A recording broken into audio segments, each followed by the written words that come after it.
Salut, c'est encore moi avec une deuxième partie par rapport à la première partie sur le voyage et qui se ressemble en fait beaucoup, et c'est pour ça que j'ai décidé de faire d'enchaîner en fait, de faire une deuxième vidéo là-dessus, qui est la question quand on a envie de faire avancer les choses, que ce soit la société, une entreprise, n'importe quoi, est-ce qu'on a besoin d'être dedans ou dehors? Je m'explique.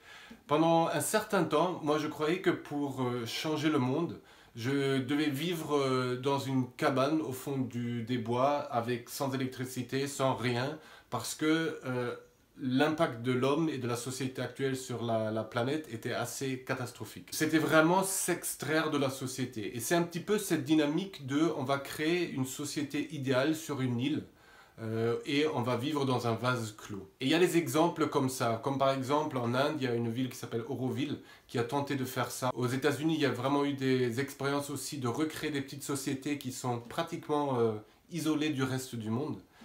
Le problème avec ça, c'est qu'aujourd'hui on prend conscience que le monde il devient de plus en plus globalisé, et que finalement il n'y a aucun écosystème sur Terre qui ne soit pas relié au reste de l'écosystème. Donc même si vous créez un jardin parfait, magnifique chez vous, ben, s'il y a des gens qui ont beaucoup d'influence dans le monde, qui font beaucoup de merde, ben, à un moment donné, ça va toucher votre jardin.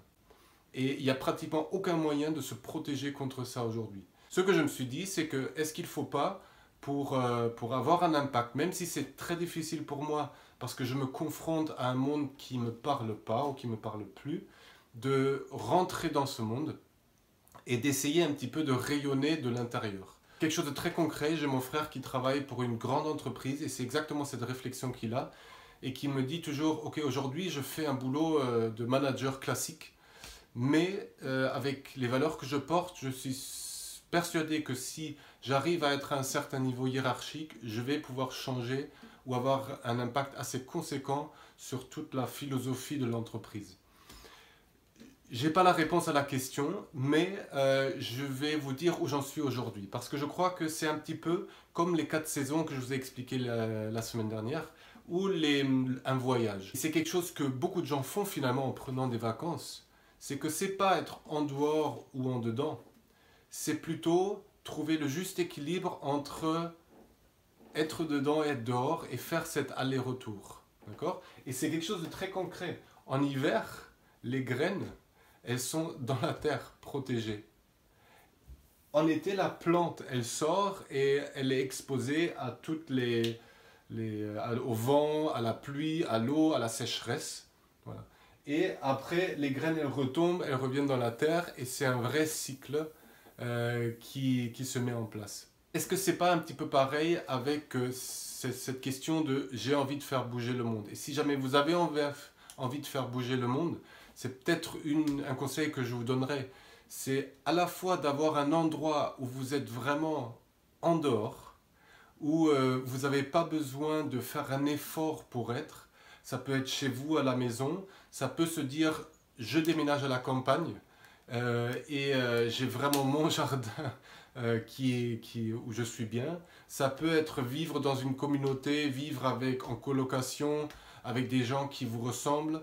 C'est vraiment être voilà, dans ce côté en dehors. Et en même temps, de vous autoriser aussi d'avoir un lien avec la société, d'avoir un métier, de s'exposer pour un petit peu montrer qui vous êtes, et essayer d'apporter ce que vous avez envie d'apporter au monde. C'est un petit peu comme si un artiste, il était dans son atelier, il peignait plein de toiles, plein de toiles, plein de toiles, mais à aucun moment donné, il va les montrer à l'extérieur.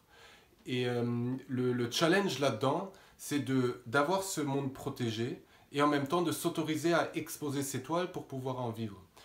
Les moments les plus importants là-dedans, c'est les moments de transition d'après moi. C'est-à-dire quand vous sortez de votre bulle, quand vous sortez d'un monde très protégé, il faut faire attention, parce que ça peut être assez dur à vivre quand on se confronte un petit peu au monde, à la réalité au monde. C'est comme si vous avez créé votre toile et que vous la montrez dans une galerie, et sur 10 personnes, il y en a 5 qui vont vous dire « Ah, c'est de la merde ». Ça peut être super dur à vivre. Donc, ce moment-là, cette transition, en fait, elle permet de prendre du recul et de ne pas se confronter trop violemment à la réalité. Et aussi de bien s'entourer, de protéger un petit peu ce qui est en train de pousser. C'est comme la graine qui pousse, et au départ, quand elle commence à venir sur Terre, elle a besoin d'être protégée un petit peu pour qu'il n'y ait pas la première bête qui arrive qui la grignote. C'est comme un gamin, vous n'allez pas le mettre sur la rue avec le vélo et dire bon allez fais ce que tu veux. Non, quand vous êtes parent, vous allez être près de lui, faire attention qu'il n'y ait pas une voiture qui arrive. Voilà, il y a une notion de protection qui est très importante dans cette phase-là. Et soit vous avez des personnes qui peuvent vous protéger aussi, soit vous vous dites ok, je me mets un petit peu en mode protection, pas trop ouvert, pas trop le cœur ouvert, et je me laisse le temps de m'adapter à ce qui se passe. Si vous faites ça, d'après moi, il n'y a aucun risque pour que ça se passe bien. C'est exactement quand vous préparez le fameux voyage, c'est-à-dire vous allez dans un pays que vous ne connaissez pas, c'est déjà d'observer le pays, de lentement vous mettre dedans, de bien préparer ce pays pour ne pas faire du n'importe quoi. Parce que si vous ne vous adaptez pas un minimum à l'environnement dans lequel vous allez, ça peut avoir des conséquences graves. J'ai rencontré notamment une Américaine qui était au Mexique et qui malheureusement a vécu ça parce qu'elle s'est comportée avec l'argent comme si elle était aux États-Unis, ce qui n'est pas pareil au Mexique, et elle a vécu une expérience très violente par rapport à ça, juste parce qu'à un moment donné, elle n'a pas pris conscience que les gens avec lesquels elle était avaient une toute autre façon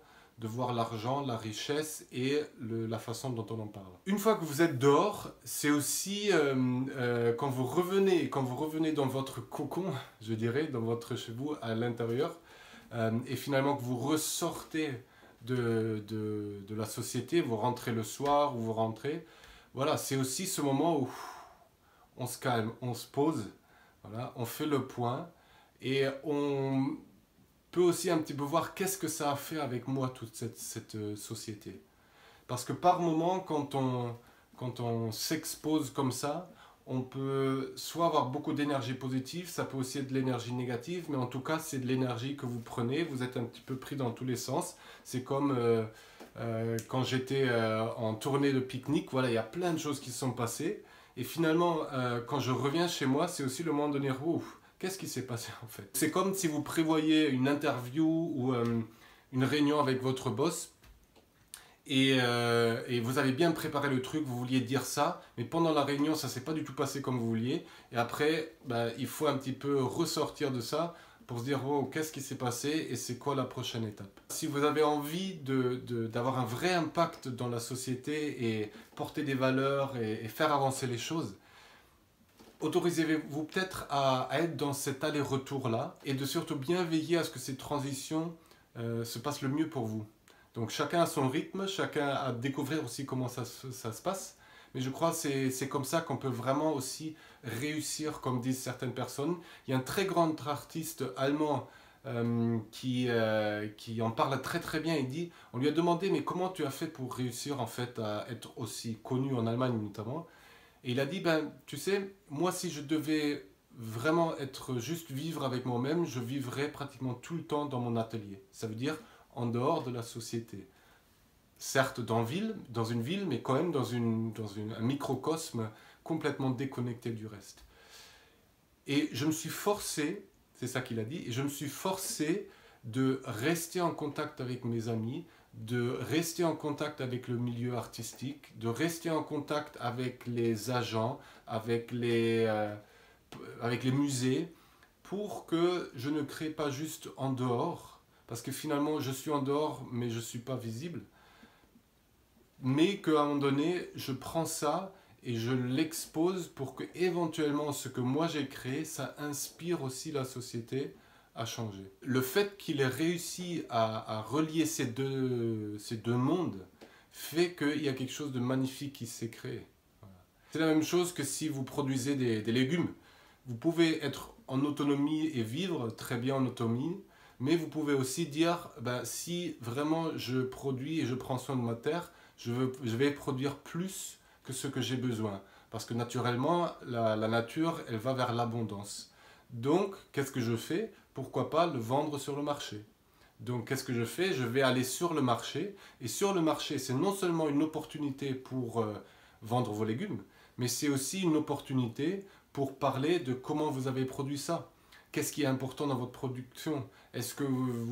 Comment vous prenez soin de la terre? C'est une opportunité à montrer qui vous êtes et à inspirer tous les gens qui vont venir sur ce marché à peut-être arrêter les pesticides ou planter une diversité des choses, ou pourquoi pas essayer de planter des tomates dans leur jardin.